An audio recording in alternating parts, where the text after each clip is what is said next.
शायद ही कोई phone user होगा जो बार बार बजने वाली अनचाहे कॉलर्स की घंटी से परेशान नहीं होगा। गाहे बगाहे कॉल करके कहा जाता है कि फला सामान ले लीजिए या फला सर्विस ले लीजिए। इन पर लगाम लगाने के लिए सरकार ने कई जरूरी कदम उठाए हैं, लेकिन कंपनियां इन सभी नियम कानूनों को छकाती रहती हैं। अनचाही फोन कॉल्स पर लगाम के लिए सरकार ने एक नया कदम उठाया है। अब ऐसी कंपनियों पर पेनल्टी लगाई जाएगी। इसके अलावा सरकार ऐसा सिस्टम बनाने जा रही है जिससे कॉल करने के लिए इस्तेमाल किए गए नंबर ही नहीं, डिवाइस को भी ब्लॉक किया जा सके। सरकार ने अनावश्यक फोन करके परेशान करने वालों पर अधिकतम 10,000 रुपए की पेनल्टी का प्रावधान रखा है। ऐसा टाइम्स ऑफ इंडिया की खबर में बताया गया है।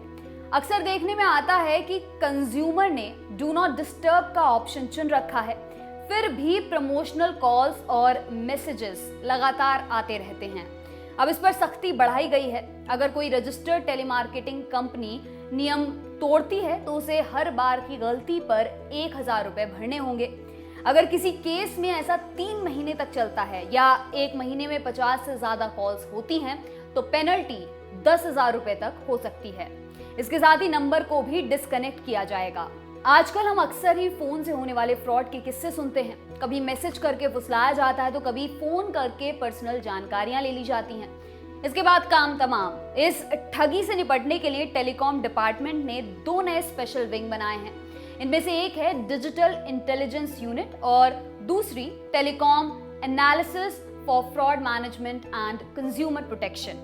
इनका काम होगा टेलीकॉम नेटवर्क के जरिए अपराध करने वालों का पता लगाना। ये दोनों यूनिट सीधे सरकारी एजेंसियों से तालमेल बिठाएंगी, मतलब पुलिस, बैंक और दूसरी सरकारी एजेंसियां इनके सीधे संपर्क में रहेंगी। इससे लंबे प्रक्रिया में उलझने से होने वाली लेट लतीफी से बचा जा सकेगा, एक्शन ज्यादा जल्दी हो सकेगा। ये दोनों यूनिट मोबाइल के जरिए फ्रॉड पर नजर रखने के अलावा ये भी पता लगाएंगी कि फेक डॉक्यूमेंट्स के जरिए कौन से नंबर हासिल किए गए हैं। ये यूनिट एक और जरूरी काम करेंगी। इनके जरिए कंज्यूमर को ये सुविधा भी दी जाएगी कि वो जान सके कि उसके नाम पर कौन कौन से नंबर काम कर रहे हैं।